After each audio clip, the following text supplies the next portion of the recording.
이번 영상에서는 세제난 과학세상 물리학 1에서 발표했던 내용을 통합하는 과정 13번째로 전류에 의한 자기작용 단원을 한번 통합한 내용을 여러분들한테 소개하도록 하겠습니다. 거기에 포함될 내용들은 자석과 자기장, 그리고 직선 도선에 흐르는 전류에 의한 자기작용, 그리고 원형 도선, 코일에 흐르는 전류에 의한 자기장, 그리고 자기장에서 전류 도선이 받는 자기력, 그리고 두 도선에 흐르는 전류에 의한 합성 자기장, 이러한 내용들이 포함되겠습니다. 여러분들 구독과 알림 설정 부탁을 하고요. 그러면 먼저 기초적인 내용부터 시작을 한번 해보죠. 자석과 자기장부터 살펴보도록 하겠습니다. 자, 자석과 자기장, 이제 자석이라고 하는 게 무엇인가? 여러분들 뭐 자석이 무엇인지 잘 알고 있어요. 뭘 철을 갖다 붙이면 철을 이렇게 붙는 거고, 우리 나침반 같은 경우가 이제 지구의 자극하고의 관계에 의해서 나침반이 동작을 하고 있고, 그리고 N극과 S극이 있어서 N극 같은 극끼리는 밀쳐내고 다른 극끼리는 이렇게 잡아당기는 힘을 가진 것을 자석이라고 얘기를 한다. 그래서 그런 자석을 이제 알고 있는 거를 거기를 공부를 하기 위해서 기본적인 용어, 터미놀로지를 이제 한번 생각을 해보죠. 우리 뭐 자석이라고 한다면 이와 같이 이렇게 자석이 있어서 여기 이제 왼편에 있는 그림 한번 봅시다. 자석이 있어서 N극이 있고 S극이 있고 여기 이제 철들이 이렇게 달라붙어 있는 그런 그림을 보여주고 있어요. 그리고 얘는 이제 자석을 이용해서 뭔가를 이렇게 강하게 이렇게 붙잡는 그런 성질. 뭐 나중에 보면 N극과 S극이 이런 모양을 하고 있을 때가 강한 힘을 발휘한다고 얘기를 해요. 아무튼 우리는 용어를 익히는 거니까 자극이라고 하는 게 있어. 자석에서 자극, 이제 마그네틱 폴이라고 얘기하고, 자극이라고 하는 것은 자성이 강하게 나타나는 자석의 양끝 부분. 그러니까 여기 같은 경우가 자석이 이렇게 있다고 한다면 이 양끝 부분이 자극이 되는 거죠. 그래서 그 자극을 N극과 S극이 있어요. 강하게 나타나니까 거기에 철들이 굉장히 많이 붙어 있겠죠. 여기 같은 경우가 굉장히 철들이 많이 모여 있는 그런 성질들을 갖고 있습니다. 그리고 이제 자기력이라고 하는 것은 힘이죠. 그죠? 마그네틱 포스.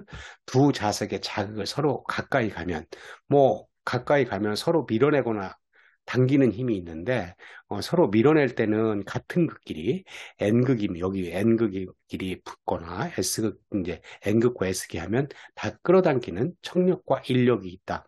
뭐, 두 자석 사이에 그런 것들을 있는 거죠. 이처럼 자성을 띤 물질 사이에 작용하는 힘을 자기력이라고 한다. 그러니까 N극과 N극끼리면 밀쳐내는 힘인 거고, N극과 S극이면 잡아당기는 힘, 그런 힘을 자기력이라고 얘기를 한다. 그리고 자기 쌍극자라고 하는 것은 마그네틱 다이폴이라고 얘기를 하고, 마그네틱 다이폴이라고 하는 것은 자석은 뭐 자극이 N극과 S극이 돼 있죠.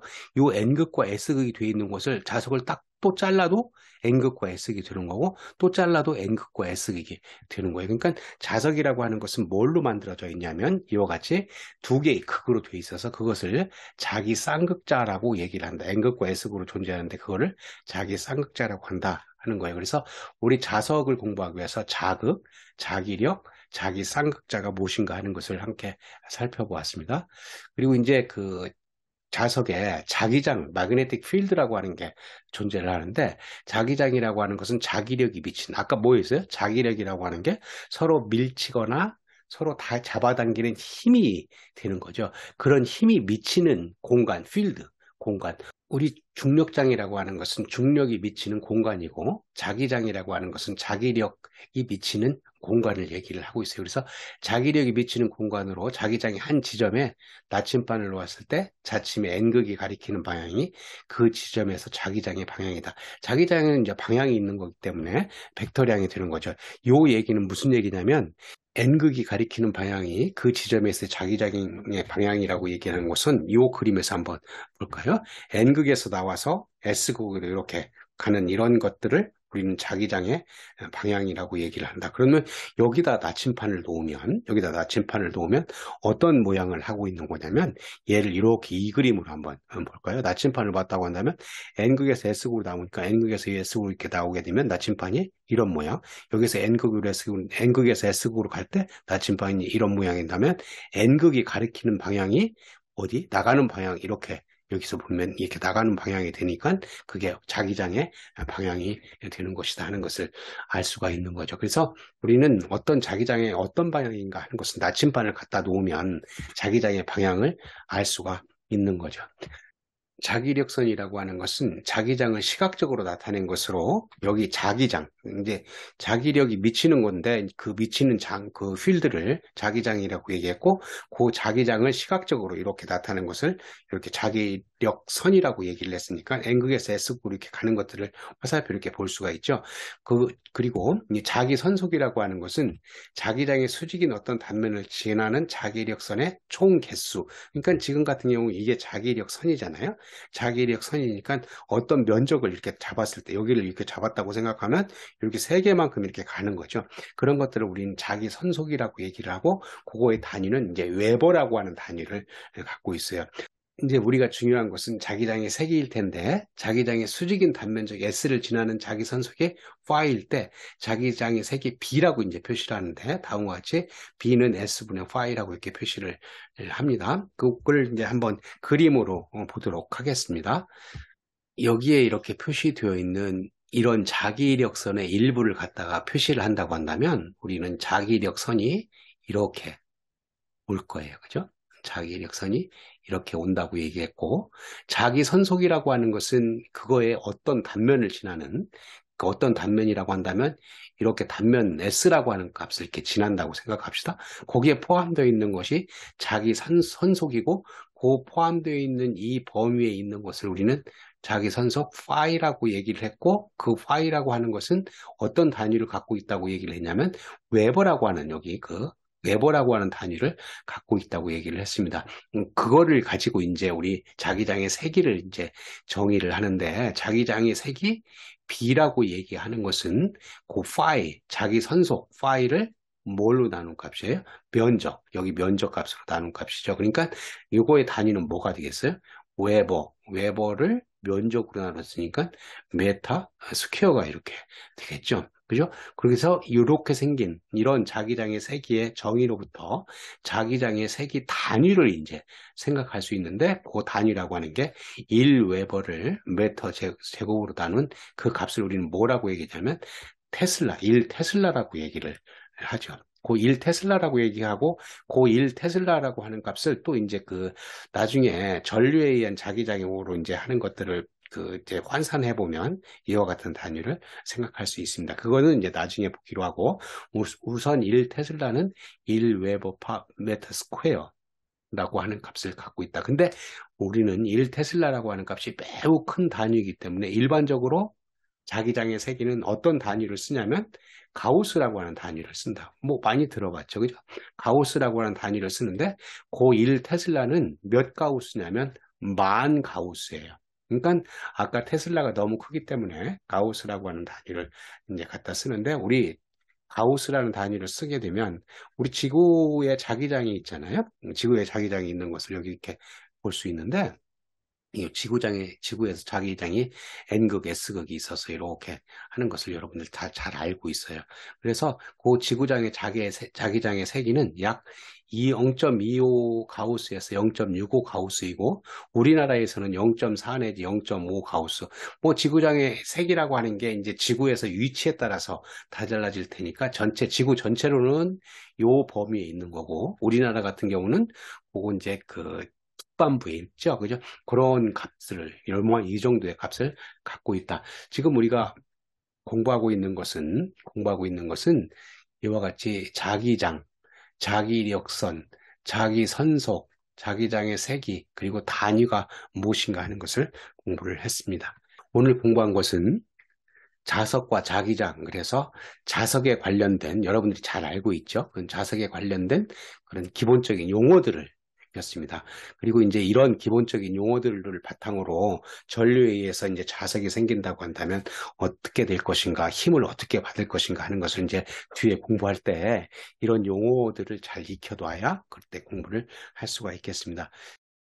직선 도선에 흐르는 전류에 의한 자기장인데, 뭐, 이 중에 이제 전류에 의한 자기장, 뭐, 전류를 흘려주면 거기서 자기장이 발생한다고 하는 굉장히 중요한 발견이 됩니다. 이 발견이 1820년 덴마크의 물리학자 에르스테드라고 하는 사람이 다른 실험을 하다가 전류를 흘려주는 뭐 이렇게 열을 발생하는 그런 실험을 하다가 옆에 있는 그 나침판들이 움직이는 걸 보고 이게 전류에 의해서 자기장이 발생하는 것들을 했는데 굉장히 중요한 발견이 되겠습니다. 그래서 그 실험하는 과정들을 여러분들한테 잠깐 이제 소개를 할 거고요. 여기에 이제 그 전류를 흘려주기 위해서는 우리는 뭐가 있어야 되냐면 전원 공급기라고 하는 게 있어야 되고요. 그래서 이거를 우리는 영어로 파워 서플라이라고 얘기를 하고요.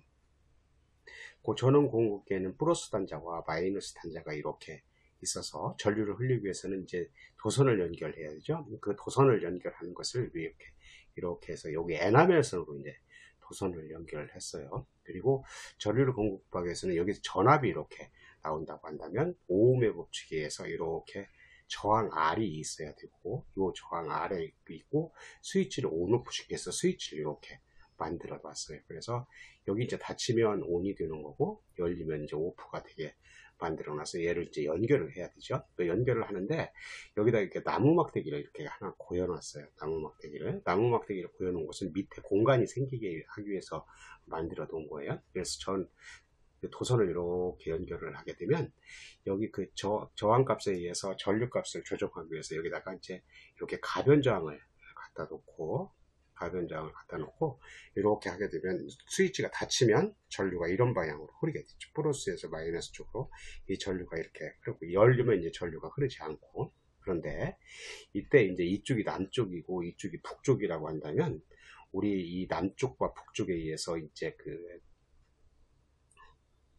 지구의 자극에 의해서 나침판을 갖다 놓으면 이쪽이 N극이 되고 이쪽이 이제 S극이 이렇게 돼요. 그런데 이제 보니까 여기 그 스위치를 ON 시키면 전류가 흐를 때 요 나침판이 움직이더라고요.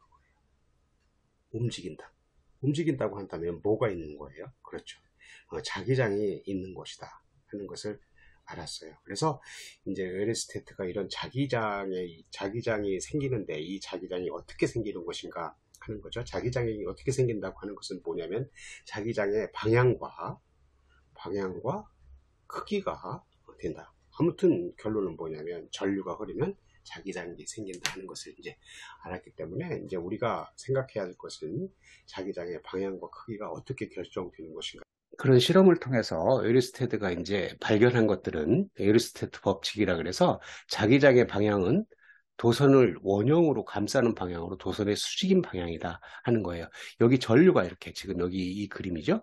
이 전류가 흐르고 있으면 이 전류를 원형으로 감싸는 이런 수직인 방향으로 자기장이 생긴다. B라고 하는 게 자기장이잖아요. 전류의 방향이 여기고 그리고 전류의 방향이 반대로 되면 자기장의 방향이 역시 반대로 된다.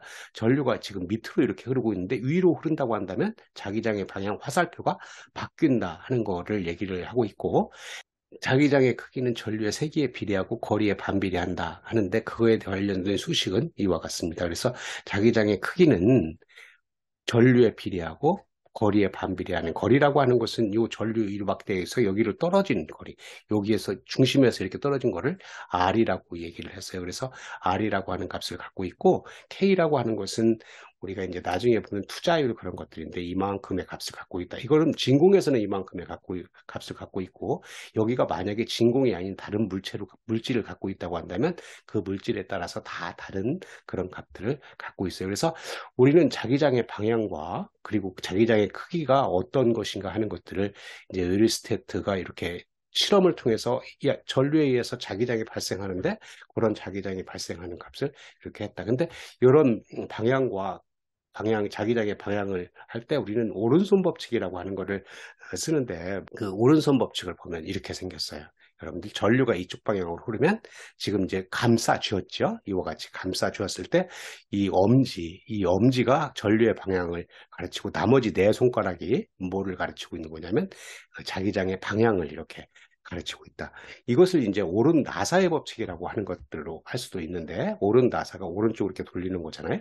오른쪽으로 이렇게 돌릴 때 나사의 진행 방향이 무슨 방향이겠어요? 전류의 방향이 되고, 이렇게 돌아가는 방향이 이제 자기장의 방향을 뜻하고 있다. 그래서 이 의르스테트의 발견은 굉장히 중요한 그런 거를 갖고 있다 그랬는데, 어떤 거냐면 의르스테트의 발견이 전기와 자기를 처음으로 연관지었으며, 후에 발견된 패러데이 법칙과 함께서 맥스웰 방정식이라고 하는 것을 했어요. 맥스웰 방정식이라고 하는 것은 네 개의 기본 방정식이 있는데, 그 네 개의 기본 방정식을 가지면 전자파에 관련된 모든 현상들을 설명할 수가 있어요. 그래서 굉장히 파워풀한, 굉장히 유용한 그런 방정식이 되는데, 이거에 이제 방정식을 만들 수 있는 전기와 자기를 처음으로 연관지었다 하는데 의의가 있겠습니다. 앞에서 이제 우리가 생각했던 에어리스테드 실험에다가 우리가 이제 오른손 법칙이라고 하는 것을 공부를 했으니까 자기장의 방향을 알 수가 있잖아요. 그래서 그때 이제 그 자기장에 의해서 나침판이 어느 방향으로 움직일 것인가 하는 것들을 한번 생각을 해보도록 하겠습니다. 아까 이제 여기 스위치를 닫으면 전류가 흘러서 이제 자기장이 형성이 돼가지고 그 나침판이 움직인다 그랬는데, 스위치를 오프를 시키게 되면 지금 이와 같이 이쪽이 남쪽이고 이쪽이 북쪽이니까 이와 같이 N극과 S극이 이 모양을 하고 있을 겁니다. 그런데 여기다가 이제 전류를 흘려주면, 스위치를 ON 시키면 우리 그 나무의 밑과 유의가 다를 텐데, 나무 밑을 한번 생각을 해보면 이렇게 오른손 법칙을 가지고 이렇게 한번 여러분들이 해보게 되면, 요 밑에서는 자기장의 방향이 이와 같이 되겠습니다. 이렇게 위로 가는 이런 방향으로. 그러면 위로 가면 여기가 N이고 여기가 S니까 이 지구에 의해 생긴 자기장과 전류에 의해 생긴 자기장 두 개를 합성을 해야 되겠죠. 합성을 하면 N이 주니까 두 개의 벡터 합이 되게 되면 이쪽 방향으로 이렇게 움직일 것이다. 그러면 이 방향으로 움직인다고 하는 것은 이 윗방향으로 움직이는 거니까 이 방향이 뭐예요? 동쪽 방향으로 이렇게 돌게 되겠죠. 그리고 이제 나무 유를 생각하게 되면 자기장이 이렇게 돌게 되면 밑으로 이렇게 형성이 되겠죠. 그래서 여기가 N극이고 이쪽이 S극이니까 이 두 개를 지구에 의해서 생긴 자기장과 전류에 의해서 생긴 자기장을 합성하게 되면 얘가 이제 이렇게 돌겠죠. 이쪽 방향으로 돈다는 것은 서쪽 방향으로 돈다고 하는 것을 의미를 하고 있습니다. 그래서 우리가 그 자기장의 오른손 법칙을 이용해서 자기장을 하게 되면 그 이제 어느 방향으로 자기장이 형성되는 것인가 하는 것들을 알 수가 있습니다. 여기 두 직선 도선에 가해지는 힘 하는데, 그 두 직선 도선의 전류가 가해지면 힘을 받게 된다 하는 거예요.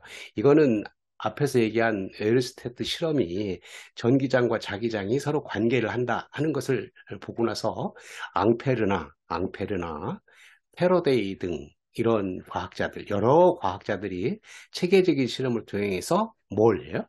전기와 자기의 관계를 규명하고자 했다. 그 중에 하나가 이제 이런 것들인데, 어떤 거냐면, 이 밑에 있는 그림처럼 이 도선에다가 이렇게 전류를 이렇게 흘려줬어요. 하나는 왼쪽에 있는 거는 같은 방향이고, 오른쪽에 있는 이렇게 생긴 거는 다른 방향으로 이렇게 전류를 흘려줬다. 그런데 전류가 흐르는 두 도선 사이에서는 뭐가 생겼냐면 힘이 작용해서, 그 힘의 크기는 거리에 관계됐고, 그 힘의 크기는 전류의 크기에도 관계를 비례하는 그런 값을 가졌다. 근데 그 두 도선 사이의 전류의 방향이 동일하면 인력이라고 하는 것은 서로 끌어당기는 힘이죠. 그죠?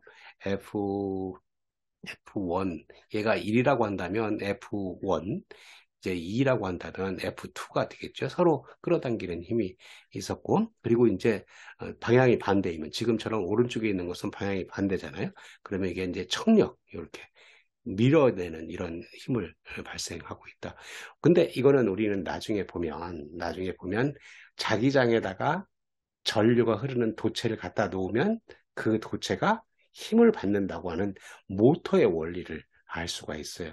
그렇다 그러면 그런 것들을 알 수 있는 기반이 됐다 그런 거죠. 지금도 여기서 이제 그 오른손 법칙을 이용하게 되면 여기 자장이 이제 이렇게 생기는 거를 알 수 있고 그 자장이 생긴 데다 아까 얘기하기를 자기장이 있는 거에다가 전류가 흐르는 도선을 갖다 놓으면 힘을 받는다고 그랬죠. 그러니까 이 왼편에 있는 이것에 의해서 자기장이 발생했다고 한다면 자기장이 발생한 거에다가 도선을 갖다 놨으니까 힘을 받는데 같은 방향으로 되게 되면 서로 끌어당기는 힘, 반대 방향으로 흐르는 전류를 갖다 놓으면 미는 힘을 발생시킨다. 이런 것들이 나중에 이제 이 자기장을 활용하는데 굉장히 중요한 내용이 될 수가 있습니다.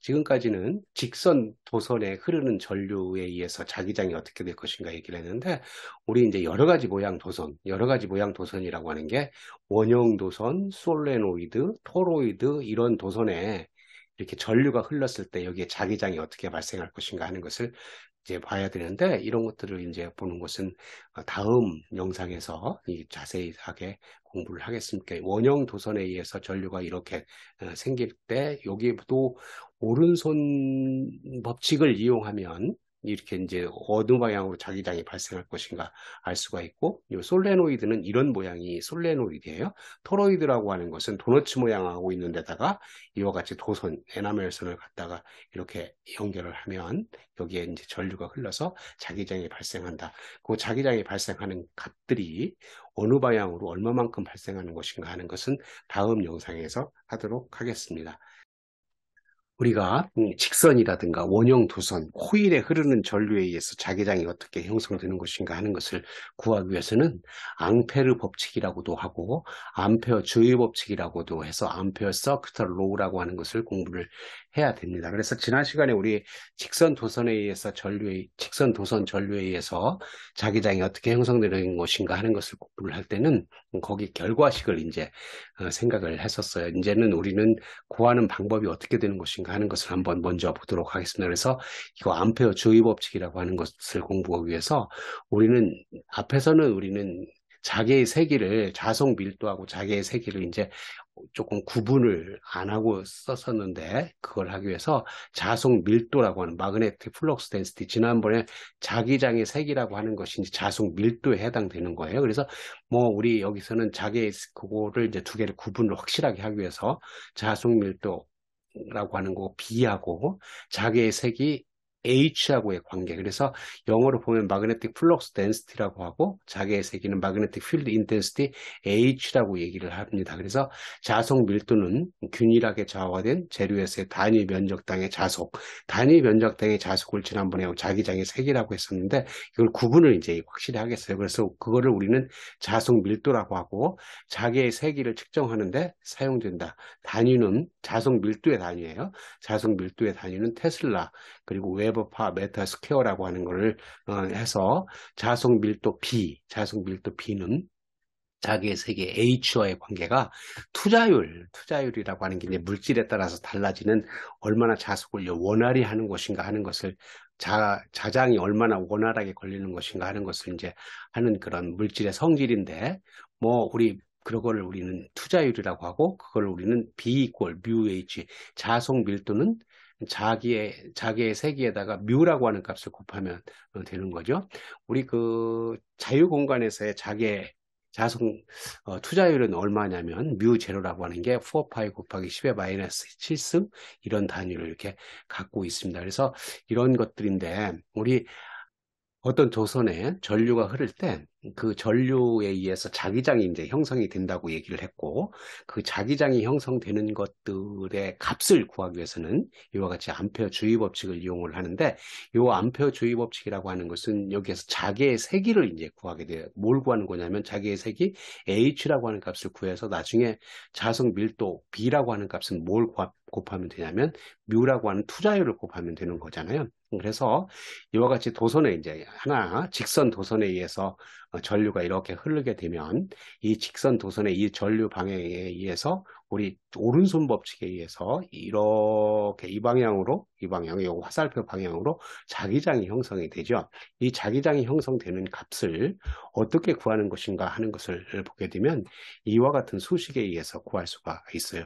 이 수식은 어떻게 보는 거냐면 H라고 하는 게 자기의 색이죠. 그리고 DL이라고 하는 도트 프로덕트를 하는데 여러분들이 벡터에 이제 도트 프로덕트라고 하는 게 있어서 같은 방향으로 가면 이제 직접 곱하는 거죠. 그래서 여기 같은 경우 이제 이 방향, 이렇게 적분하는 방향하고 B의 방향이 같기 때문에 그냥 막바로 곱해도 되는 값이에요. 혹시 이걸 잘 모른다고 하더라도 여기서 계산하는 데는 큰 문제가 없으니까 여러분들이 받아들이면 되겠어요. 그리고 이렇게 적분을 해서 여기 동글뱅이 있는 곳은 패곡선을 의미를 하고 있어요. 패곡선. 그러니까 여기서 한 바퀴 이렇게 돈다 그런 얘기죠. 그래서 한번 이 수식을 한번 같이 계산해 보도록 하겠습니다.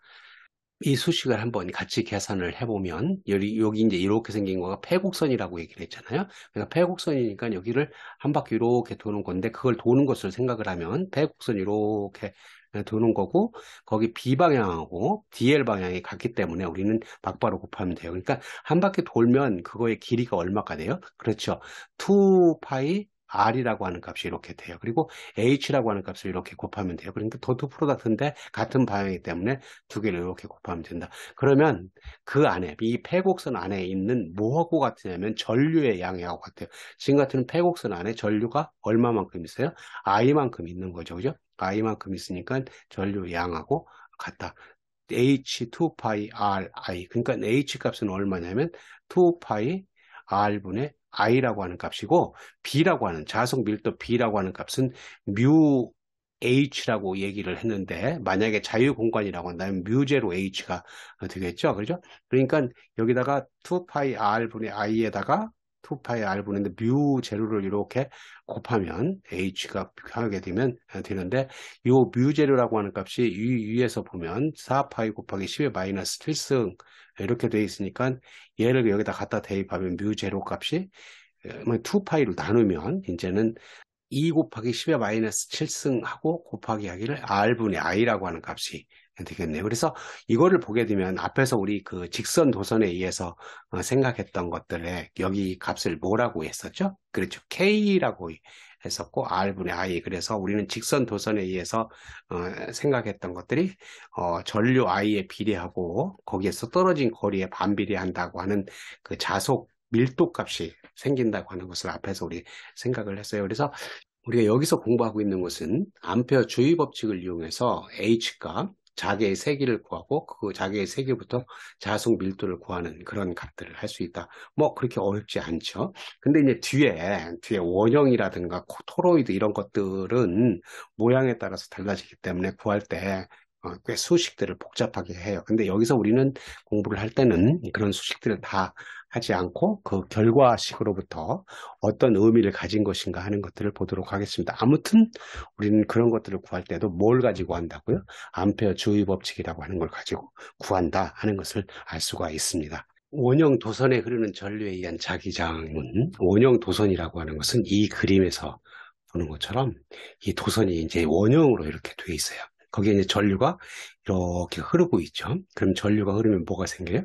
자기장이 생기는 거죠. 그렇다면 우리가 이제 여기서 알아야 되는 것은 자기장이 생긴다고 한다면 자기장의 방향이 뭐 얼마이고 그리고 원형 전류 중심에서의 자속 밀도 자속 밀도라고 하는 것은 자개의 세기에다가 투자율을 곱하면 된다고 얘기를 했었죠. 그래서 자기장의 방향 같은 경우는 전류가 흐르면 그 전류에 의해서 오른손 법칙에 의해서 우리가 이제 생각을 했었어요. 그죠?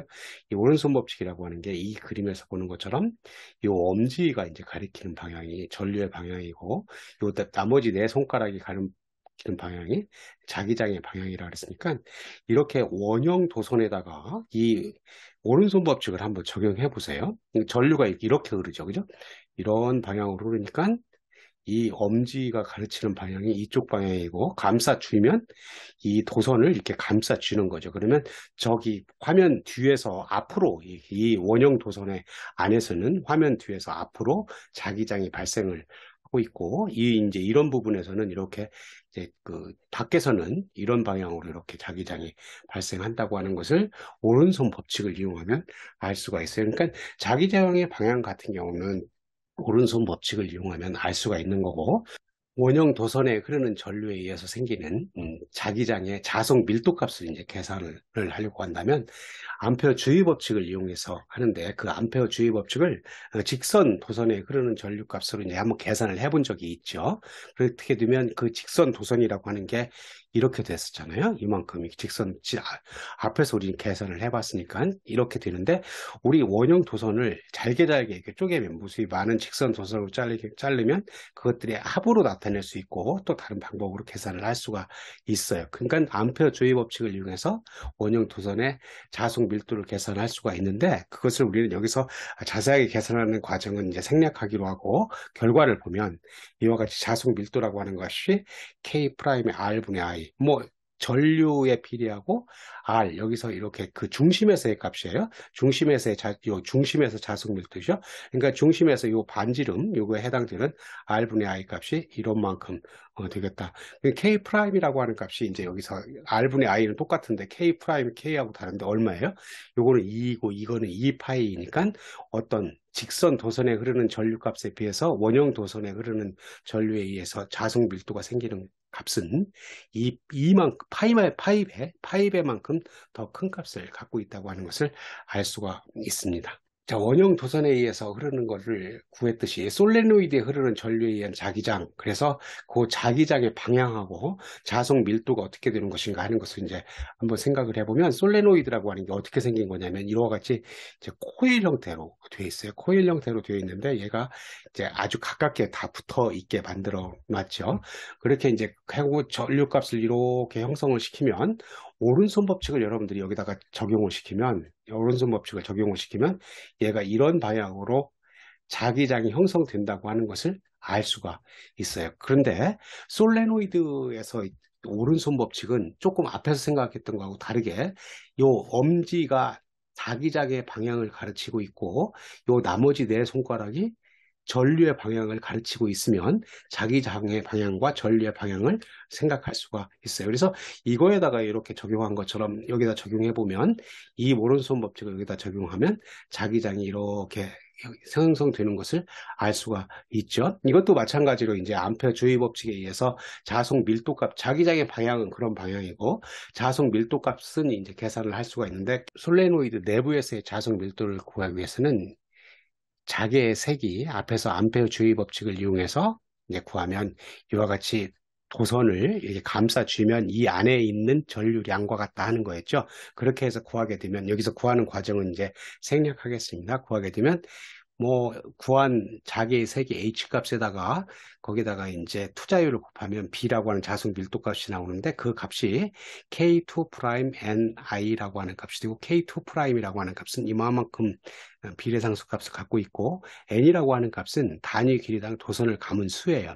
단위 길이당 도선을 감은 수라고 하는 것은 단위 길이당, 이렇게 단위 길이당 도선을 감은 수가 이제 크다 작다고 하는 것은 더 밀집도 있게 감았느냐 드문드문 감았느냐 하는 거죠. 근데 얘 n값, 단위 길이당 도선을 감은 수에 비례해서 자석 밀도가 커지니까 자석 밀도를 키우기 위해서는 이 도선을 굉장히 바짝바짝 이렇게 붙여서 감는 것이 더 크게 만들 수 있다.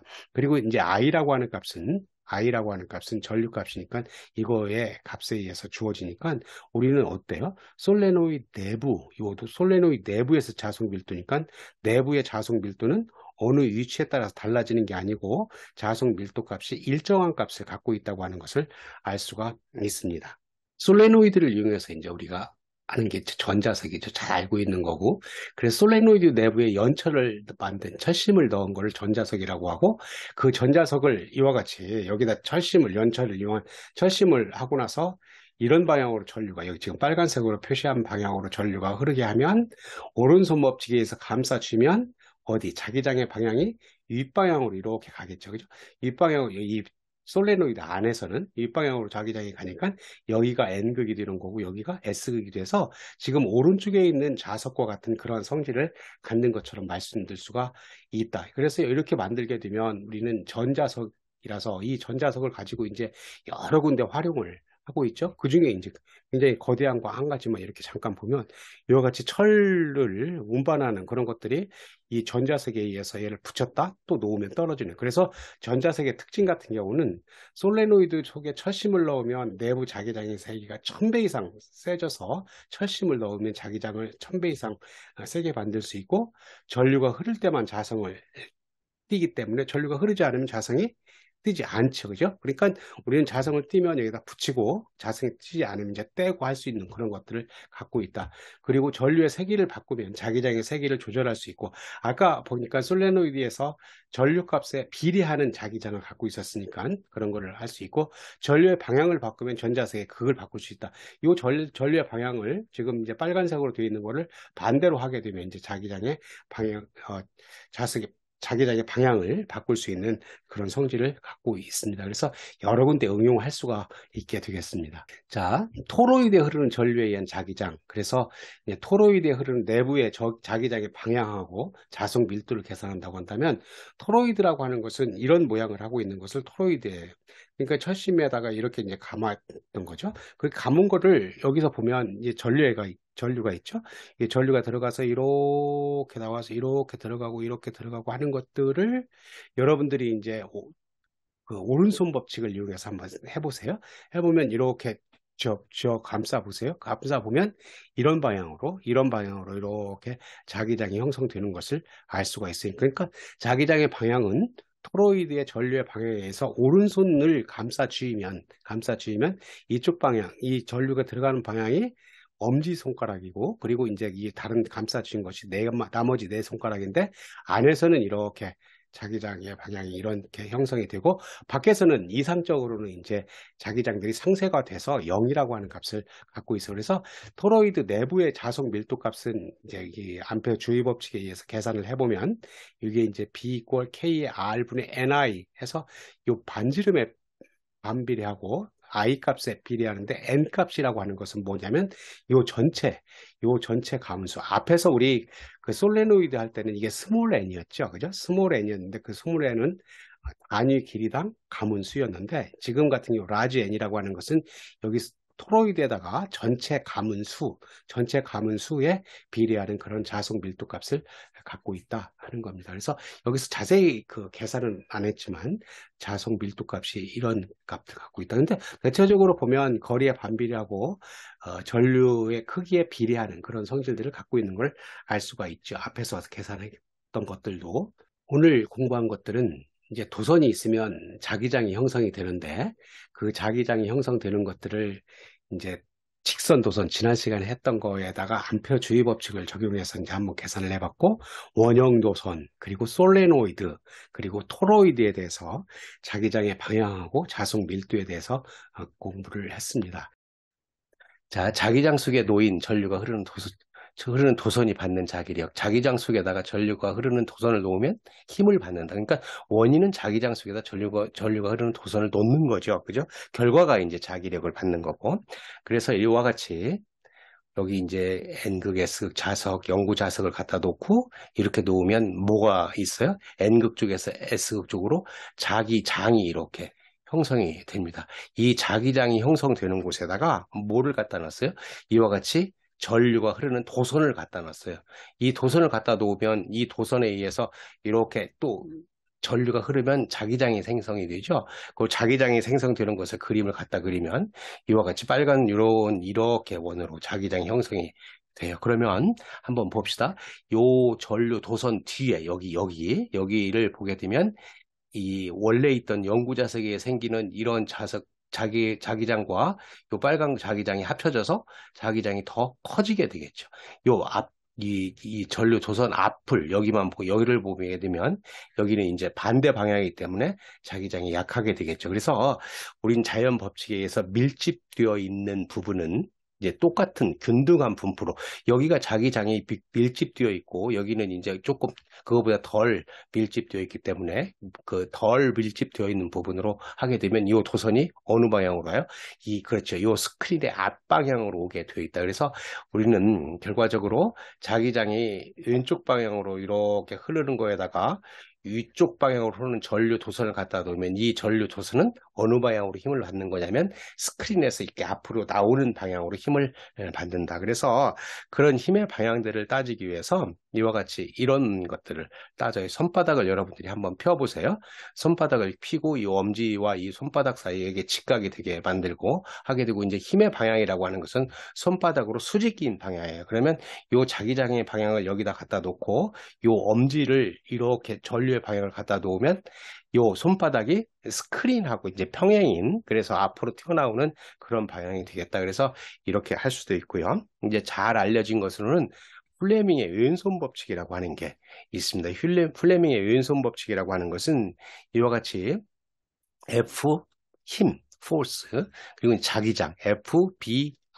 그래서 왼손을 갖다 놓고, 왼손을 갖다 놓고 여기 이 손가락, 검지 손가락을 갖다가 자기장 속으로 하고, 이거에 이제 다 수직이에요. 이것과 수직이고 이것과 수직이게 전류 방향을 이렇게 하게 되면 힘이 이런 방향으로 오는 것을 알 수가 있습니다. 그래서 여러분들이 꼭 왼손을 가지고 이런 것들을 하게 되면 우리가 그 자기장 속에다가 전류가 흐르는 도선을 놓으면 어느 방향으로 힘이 받는지를 알 수가 있습니다. 지금 플레밍의 왼손 법칙이라고 하는 것은 자기장이 있는 곳에다가 전류를 흘려주는 도선이 있으면 그 도선이 받는 힘이 되는 거죠. 그죠?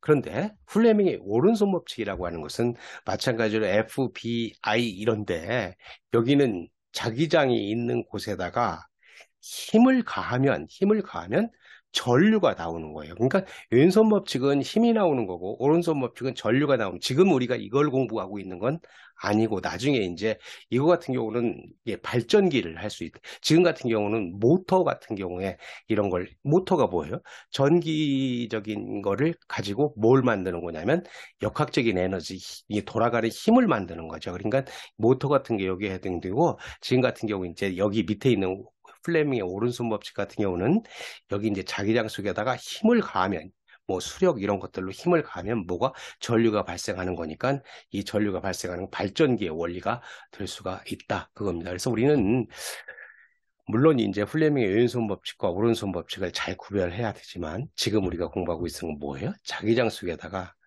전류가 흐르는 도선을 놓으면 자기력, 힘을 받는다. 그거의 힘은 반응이 어디인가 하는 것을 알면 되겠습니다. 자, 그래서 이것을 이용해서 하는 것이 이제 전동기하고 이제 스피커라고 우리 예를 든다고 얘기를 했어요. 더 많은 것들이 있는데, 그래서 전동기 구조 및 작동 원리를 보면 전동기는 전류가 흐르는 도선이 자기장 속에서 받는 자기력을 이용해서 회전하는 장치로 만드는 거다. 여러분들이 잘 알고 있는 거잖아요. 모터. 그래서 전기 자동차, 세탁기 등 전기 에너지를 역학적 에너지로 전환하는 굉장히 중요한 거고 대부분의 전기 기구에 이용된다 하는 거예요. 그래서 어떻게 이런 전동기 구조가 되어 있는 거 하는 것을 보기 위해서 여기 이제 하이타 물리학 1에서 그림을 좀 따왔는데, 여기 이제 자기력이 있어요. N극에서 S극으로 이렇게 자기장 속에다가 이렇게 도선의 전류가 흐르게 만들어 놓고, 이렇게 만들어 놓고 이 도선의 전류가 흐르는 거를 이런 방향으로 흐르게 되면 여러분의 플레밍의 왼손 법칙을 적용하게 되면 이쪽 여기서는 윗방향으로 자기력을 받고 이 방향에서는 밑 방향으로 자기력을 받아서 어떻게 돼요? 자기력을 받으면 힘을 받으니까 얘가 회전하게 되겠죠. 근데 회전을 그냥 하게 되면 얘가 이렇게 위로 회전했다 밑으로 했다 하는 왔다 갔다 하기만 하기 때문에 이 정류자라고 하는 걸 둬서 그 전류의 방향을 바꿔요. 전류의 방향을 바꾸면 아까와 똑같은 상태가 될 수가 있다. 그래서 이렇게 되게 되면 얘도 마찬가지로 전류가 이 방향으로 이렇게 90도, 180도로 바뀌더라도 이 방향으로 돼서 똑같은 전류 방향에 의해서 계속해서 회전하게 만들 수 있는, 그래서 전동기 구조라고 하는 것은 뭐가? 이와 같이 자기장 속에다가 전류가 흐르는 코일을 갖다 놓으면 힘을 받아서 그 힘에 의해서 얘가 회전하는 그런 것들을 갖고 있다. 그래서 정류자, 브러시 이런 것들이 이제 필요한 구성 요소가 되는 거죠. 이제 특징으로 보게 되면 이 전동기의 구조의 특징으로 보면 코일에 흐르는 전류의 방향이 반대가 되면, 전류의 방향이 반대가 된다는 것은 이 그림에서 한번 봅시다. 거꾸로 흐르게 되면 어떻게 되겠어요? 당연히 자기력이 반대가 되니까, 뭐 자기의 방향이 반대가 되니까 코일이 반대 방향으로 회전하다. 결과적으로 우리는 전류의 방향을 바꾸게 되면 회전 방향을 바꿀 수 있는 아주 융통성이 굉장히 많은 그런 회전체를 만들 수 있는 모터가 될 수 있다. 그리고 코일에 감은 수가 많을수록, 그리고 코일에 흐르는 전류가 세기가 셀수록 코일이 큰 자기력을 받는다. 그러면 얘가 뭐예요? 더 빨리 돌 수 있는 그런 성질들을 가질 수가 있겠죠. 이것이 이제 전동기 구조와 작동 원리가 되는 것이고요.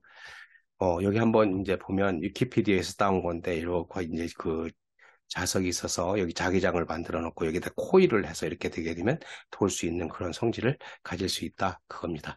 자, 두 번째 응용이 이제 다른 것들을 한번 소개를 해보면 스피커 구조 및 작동 원리 이렇게 되어 있는데, 여러분들이 스피커라고 하는 게 무엇인가 하는 것은 잘 알고 있고요. 그 스피커의 내부에 보면 뭐 여기 이제 위키피디아에서 따온 그림인데 이게 1, 2, 3, 4, 5가 있는데, 여기에 이제 우리 지금 어떤 자기장 속에서 전류가 흐르는 것이 힘을 받는 거를 원리를 따진다고 한다면 여기 주요 부품으로는 세 가지가 돼요. 첫 번째, 마그넷, 자석이 되는 거죠. 자석이 어디 있어요? 1번.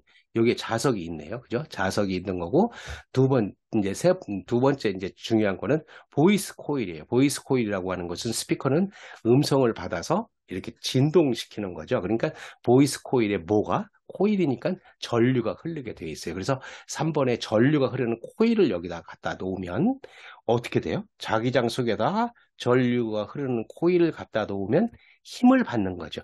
그 힘이 어디에 그 영향을 미치냐면 요거 다섯 번째, 진동자에다 영향을 미쳐요. 여기서 떨림이 이렇게 와서 소리가 이제 전달되는 거죠. 그러면 나머지 것들은 얘가 굉장히 전류가 흐르고 하면 얘가 열이 많이 날 수 있으니까 여기 이 두 번째 이거는 쿨러예요. 그러니까 열을 식혀주는 냉각 장치이고, 서스펜션이라고 하는 것은 스피커가 크면 굉장히 무게가 많이 나가잖아요. 그런 것을 우리는 지탱해질 수 있는, 기계적으로 지탱해질 수 있는 건데, 우리 지금 공부하고 있는 자기장 속에다가 절, 전류가 흐르는 도선을 갖다 놓으면 힘을 받는다는 걸 보면 1, 3, 5가 되겠죠.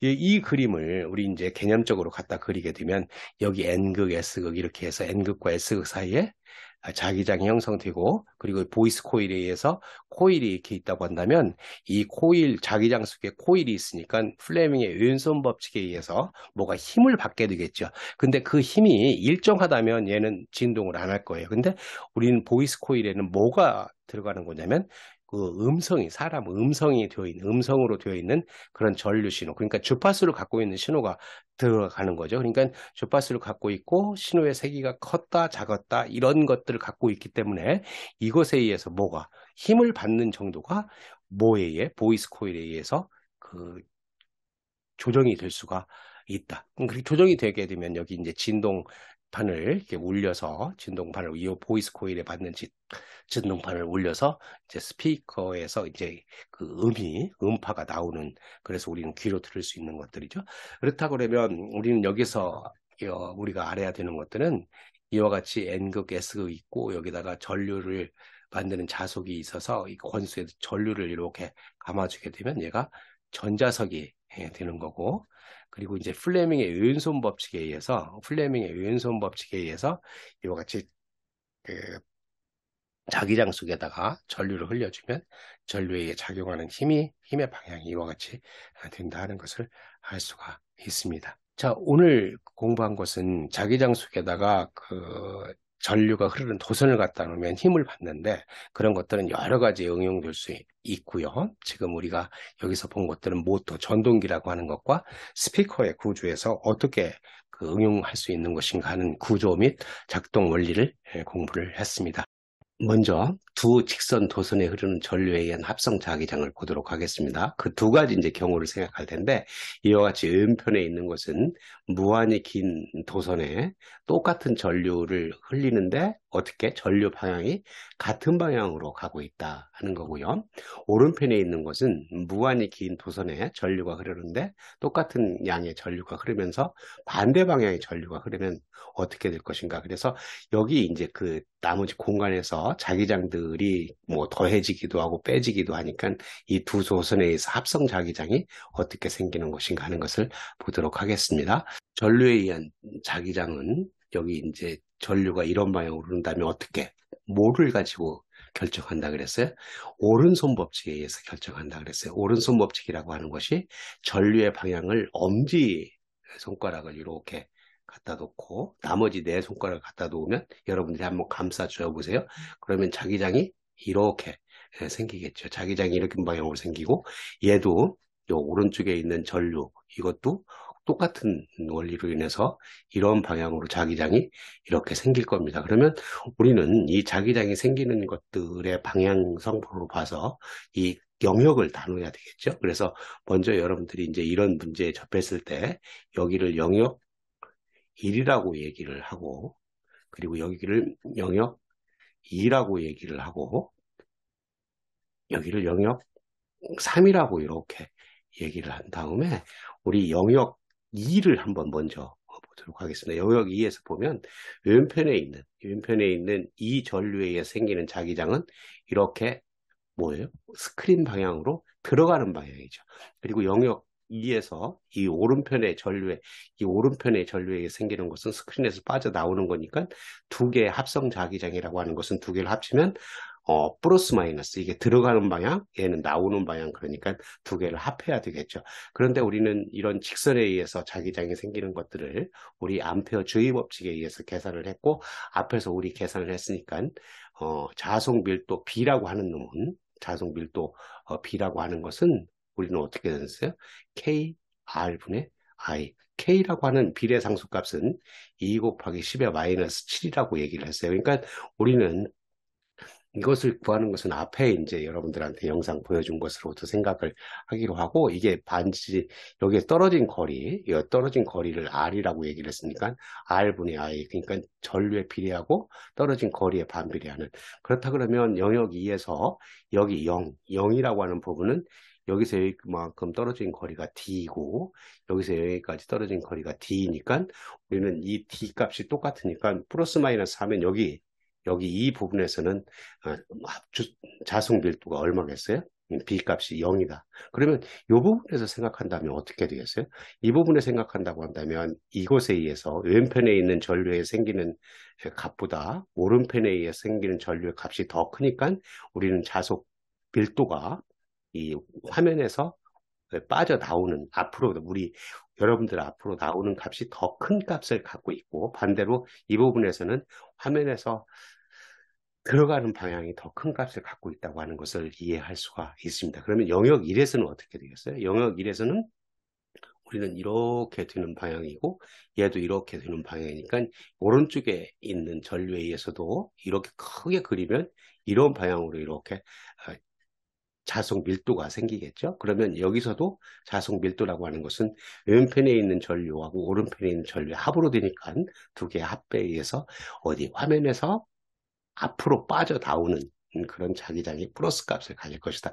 반대로 영역 3에서는 이제 우리 이 오른편에 있는 자기장하고 왼편에 의해 생기는 이렇게 생긴 자기장하고 하게 되면 이제 영역 3에서는 화면에서 들어가는 방향 나오는 방향이고 들어가는 방향으로 큰 값을 가지게 될 것이다. 그래서 우리가 정확한 값을 계산한다기보다는 이와 같이 그 전류에 의해서 자기장이 생기는 것들의 성질을 이용해서 각각 어느 부분에서 더 커지고 작아지고 그리고 자기장이 0이 될 것인가 하는 것들을 묻는 문제가 있으니까 여러분들이 한번 보면 되겠습니다. 자, 오른편에 있는 그림을 한번 보겠어요. 이 오른편에 있는 것은 왼편하고 다른 것들이 다 똑같고 이 전류의 방향만 이렇게 다르게 되어 있어요. 그렇다 그러면 어떻게 되겠어요? 아까 똑같이 생각한다면 왼편에 있는 오른손 법칙에 의해서 이렇게 생기는 자기장이 생길 것이고 얘를 이제 감싸주면 얘도 이렇게 생기겠죠. 이렇게 여러분들이 한번 감싸 주어 보세요. 그러면 얘도 이제 영역 1, 영역 2, 영역 3으로 이렇게 나눠보면 영역 2에서는 이 화면에서 들어가는 방향으로 다 자기장의 값을 갖고 있죠. 그러면 여기서는 두 개가 다 합쳐진 값. 그러니까 아까하고 이제 다른 값을 갖고 있죠. 화면에서 들어가는 방향으로.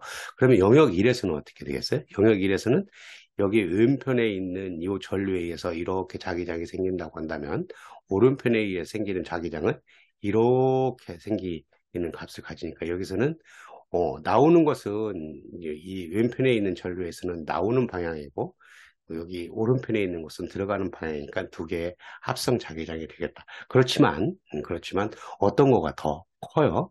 그렇죠. 이게 그 왼편에 있는 전류에 생기는 자기장, 좌속 밀도 값이 더 크기 때문에 우리는 여기서도 영역 1에서는 이제 화면에서 나오는 방향으로 좌속 밀도 값을 가지게 되겠다. 그리고 거리가 얘가 멀기 때문에 그래요. 거리에 따라서 이제 요 거리에 반비례하는 값을 갖고 있으니까 여기 영역 3에서 이제 생각을 해보면 영역 3에서 이제 전류 여기 오른편에 있는 도선에 의해서 생기는 자기장의 방향은 이런 방향이 될 거고요. 왼편에 의해 생기는 전류의 방향은 이렇게 생긴 이런 방향의 자기장이 생기겠죠. 그러면 여기 영역 3에서 보게 되면 여기 화면으로부터 나오는 방향하고 이 화면으로 들어가는 방향이니까 두 개의 합으로 생각할 수 있을 거예요. 근데 어떤 게 더 커요? 그죠?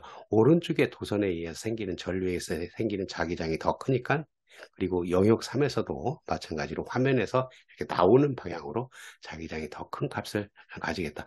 마찬가지로 우리가 지금 생각하고 있는 왼편에 있는 이와 같은 그림이나 오른편에 있는 이와 같은 그림이 두 직선 도선에 흐르는 전류에 의한 합성 자기장을 구하는데 정확한 값을 계산하는 게 아니고 그 자기장의 크기가 전류에 비례하고 거리에 반비례하는 성질을 이용해서 각각 두 개의 합성 자기장이 어디가 크고 작아질 것인가 혹은 0이 되는 지점이 어디일 것인가 하는 것들을 묻는 문제가 있으니까 여러분들이 한번 개념적으로 잘 이해를 하면 되겠습니다. 두 번째 이제 예제로서 원형 도선에 흐르는 전류에 의한 합성 자기장을 한번 보도록 하겠습니다. 그건 이제 세 가지 정도로 이렇게 생각을 해볼 텐데 첫 번째 거는 이와 같이 여기 이제 도선이 이렇게 있어요. 모양이 이상하죠. 그죠? 이런 모양을 이제 만들었다고 하고 전류 I가 이렇게 흘러가요. 이렇게 흘러가면 이렇게 흘러서 여기도 이제 전류 I가 흐를 거고 여기 전류 I가 흐를 거고 이쪽 방향으로 이렇게 전류 I가 흐를 겁니다. 이때 요 중심, 요 점에서의 합성 자기장을 이제 한번 구해보자. 그런 얘기예요. 합성 자기장을 구한다고 한다면 어떻게 하는 게 좋겠어요? 그죠? 왼편에 있는 이런 직선에 의해서 생긴 거하고 그리고 오른편에 있는 원형 도선에 의해서 생기는 합성 자기장을 두 개를 합하면 될 것 같죠.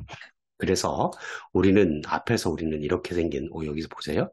이렇게 직선에 의해서 합성 자기장은 전류에 비례하고 떨어진 거리에 반비례하면서 그 비례 상수값이 이렇게 2 곱하기 10의 마이너스 7승 그리고 원형에 의해 생기는 합성 자기장도 마찬가지로 전류에 비례하고 떨어진 거리에 반비례하면서 중심에서 반지름이죠. 반지름을 반비례하면서 K'이라고 하는 비례 상수값은 2파이 곱하기 10의 마이너스 7승. 그러니까 비례 상수값만 다른 그런 값을 갖고 있었어요.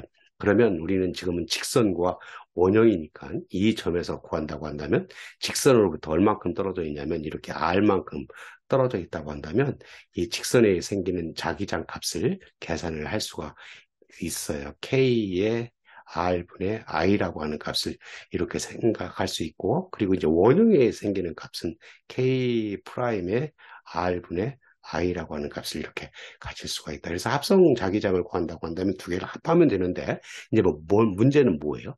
방향이죠. 그죠? 방향. 그러니까 직선에 의해서 생기는 합성 자기장이 이 점에서의 어떤 방향으로 들어갔냐면, 우리 오른손 법칙에 의해서 감싸주면 이렇게 스크린에서 들어가는 방향으로 생기는 거고, 이 원형에 생기는 값은 오른손 법칙을 적용하면 요 스크린에서 나오는 방향이 이제 방향이 되겠어요. 그러니까 들어가는 방향과 나오는 방향인데 만약에 나오는 방향을 기준을 잡아야 돼요. 그죠? 나오는 방향을 기준으로 한다고 한다면 플러스로 이제 한다. 기준이라고 하는 게 플러스로 한다고 한다면 우리는 나오는 것은 플러스가 되는 거고 이게 이제 들어가는 거죠. 그리고 마이너스라고 하는 값을 가질 것이다. 그래서 이 두 개의 합성 자속 밀도 값은 이렇게 마이너스 KR분의 I하고 플러스 K 프라임 R분의 I. 만약에 들어가는 방향을 플러스라고 한다면 얘가 이제 플러스가 되고 마이너스 방향이 바뀌겠죠. 여기서 우리가 알 수 있는 것은 크기 성분들은 앞에서 구한 값들로 지금 정확한 값이 아니더라도 이런 정도 해서 구하는 거고, 이제 방향이 문제가 되는 거예요. 그래서 방향이 어느 방향으로 갈 것인가, 그러니까 기준을 잡아놓고 플러스 방향을 잡아놓고 그 플러스 마이너스 값을 하면 된다. 물론 같은 방향이라고 한다면 플러스 마이너스 플러스 플러스로 하면 되겠죠. 자, 그리고 이제 두 번째 예제로 이렇게 생기는 원형이 두 개 있는 이런 도선을 갖다 놨어요. 원형이 두 개 있는 도선을 갖다 놓고 이 방향으로 전류 I가 흐르고 있고 같은 방향으로 전류 I가 이렇게 흐르고 있다고 생각을 하자. 그리고 나서 여기서 합성 저항을 구하는 값이에요. 그러면 아까와 마찬가지로 뭐예요? 그렇죠. 원형 도선이니까 K 프라임 R분의 I 그리고 K 프라임 R분의 I 이런 값을 가질 거예요. 근데 우리 원형의 반지름이 다르기 때문에 여기는 R1이고 여기는 R2라고 이렇게 얘기를 하면 R1분의 I, R2분의 I 이런 값을 갖고 있겠죠. 그런데 이제 뭘 따져야 돼요? 방향을 따져야죠. 그러면 오른손 법칙에 의해서 하게 되면 이 점에서 이 첫 번째 요 값을 요 작은 원에 의해 생기는 값은 어떻게 돼요? 그렇죠. 화면에서 이렇게 나오는 방향. 두 번째 것도 마찬가지로 나오는 방향. 그러니까 나오는 방향을 플러스로 했다고 한다면 얘 플러스 이런 값들로 이렇게 해서 이게 합성 자기장 값이 자속 밀도 값이 되겠다고 하는 것을 알 수가 있습니다. 이렇게 뭐 갖다 하면 R1, R2 값에 의해서 할 수 있겠죠.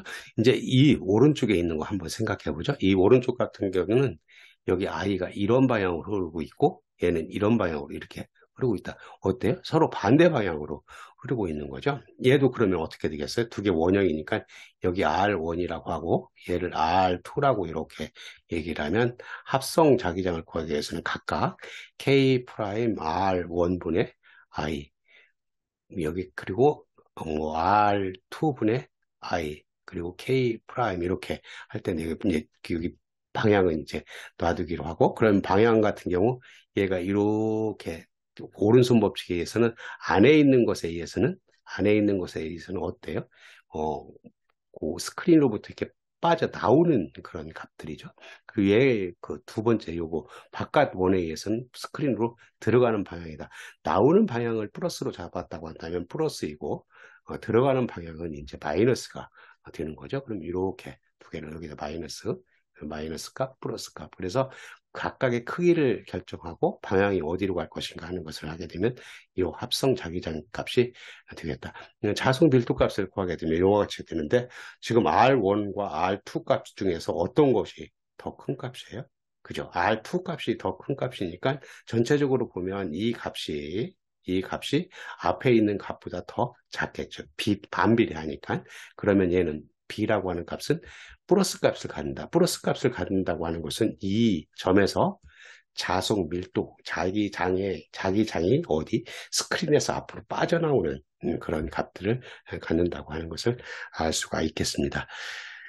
자, 이제 세 번째 예제를 한번 생각을 해보죠. 세 번째 예제는 뭐냐면 직선과 이제 원형에 생기는 값인데 전류 I가 이렇게 흐른다고 얘기를 하고 여기 원형 도선에 어떤 경우에 의해서 얘가 0이 될 것인가. 그러니까 여기 전류 I가 흐른다고 얘기를 하고 여기를 이제 점을 만들어 놓고 자석 밀도 값이 여기가 0이 되었다. 그거예요. 그러면 여기 자석 밀도 값이 0이 되기 위해서는 원형 도선에 흐르는 전류의 방향하고 크기가 어떻게 될 것인가 하는 거예요. 정확한 값이 아니고 개념상으로 어떻게 될 것인가.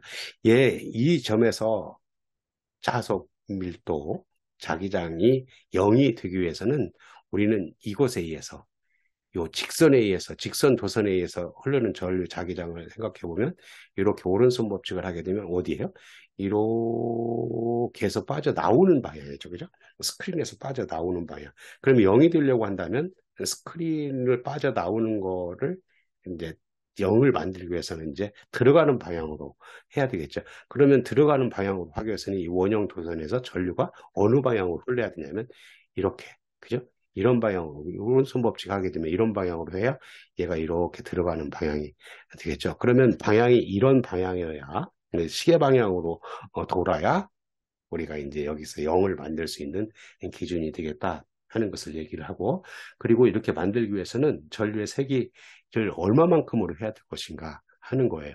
그러면 얘에 생기는 값이 이렇게 값을 가는데 K의 R분의 I였고, 여기 원형도선에 의해서는 K 프라임 R분의 I라고 하는 값이 되겠는데, 요 R 값이 달라요. 그죠? R 값이 이렇게 다른 값이 되겠고, 얘가 2파이고 2니까 우리는 이게 0이 되기 위해서는 여기에 더 크면 안 되겠죠. 원형도선에 얘보다 더 큰 값이 되면 안 되니까 우리는 이 전류 I보다 작은 값으로 원형도선에 있어야 여기 자기장이 0이 되겠다. 그래서 우리가 이제 세 가지 예제를 이렇게 생각해 봤는데, 첫 번째 거, 이렇게 첫 번째 거, 두 번째 거, 세 번째 거 했는데, 우리는 직선과 원형이 생기는 자기장을 알고 있으면 우리는 크기하고 방향을 생각을 해야 된다. 그래서 방향을 생각할 때는 기준 방향을 여러분들이 설정해 놓고 그 기준 방향에 플러스인가 마이너스인가 하면